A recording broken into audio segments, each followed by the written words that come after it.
2.0 అనేది ఆయన చెప్పింది గత 5 సంవత్సరాలు నేను పార్టీ అధికారంలోకి వచ్చాక ప్రజల అభివృద్ధి కోసము, ప్రజల సంక్షేమం కోసము, అలాగే అభివృద్ధి కార్యక్రమాల మీద పూర్తి ఫోకస్ చేయడం జరిగింది. కాబట్టి నేను అన్ని సంక్షేమ కార్యక్రమాలు క్యాలెండరు ప్రకారం జరగాలి, ప్రజలందరూ సంతోషంగా ఉండాలి. కరోనా రావడం వలన కార్యకర్తల మీద ఫోకస్ చేయలేకపోయినాను. నెక్స్ట్ రెండోసారి సీఎం అయితే తప్పకుండా కార్యకర్తల సంక్షేమానికి, కార్యకర్తలను అభివృద్ధి చేయడం కావచ్చు, వాళ్ళ రక్షణ గురించి కావచ్చు, అన్ని విధాలుగా నేను అటు ప్రభుత్వాన్ని నడుపుతూ ఇటు పార్టీలో ఉన్నటువంటి కార్యకర్తలను కూడా చూసుకుంటూ పోవడం జరుగుతుంది తప్ప ఇదేదో మేము తెలుగుదేశం వాళ్ళని బెదిరియడానికో తెలుగుదేశం వాళ్ళని కొడతామని కాదు.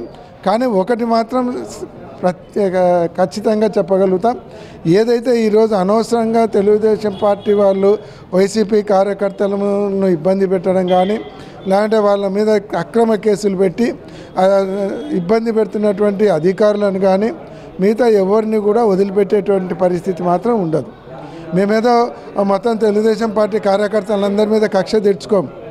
ఎవరైతే మా వాళ్ళ మీద అనవసరంగా దాడులు చేసి భయభ్రాంతులు గురి చేసి పార్టీని భయపెట్టాలనుకునే వాళ్ళని మాత్రం రేపొద్దున వాళ్ళు భయపడేటువంటి పరిస్థితులు మాత్రం ఖచ్చితంగా ఉంటాయి. రకరకాలుగా మాట్లాడుతున్నారు. ఇదంతా జగన్మోహన్ రెడ్డి గారు, సుబ్బారెడ్డి గారు, సాయిరెడ్డి చేశారు, జగన్ కావాలని చెప్పి మేనగోళ్ళ సైతం మోసం చేస్తున్నారు. ఈరోజు వైఎస్ షర్మిల గారు మరి కాంగ్రెస్ పార్టీ అధ్యక్షురాలుగా ఉండి తెలుగుదేశం పార్టీకి, కూటమికి పనిచేస్తున్నారనేది స్పష్టంగా తెలుస్తుంది. తెలుగుదేశం పార్టీ అధికారంలోకి వచ్చి 10 నెలలు అవుతుంటే ఈ రోజుకు కూడా జగన్మోహన్ రెడ్డి గారు అది చేయలేదు, ఇది చేయలేదు అంటుంది.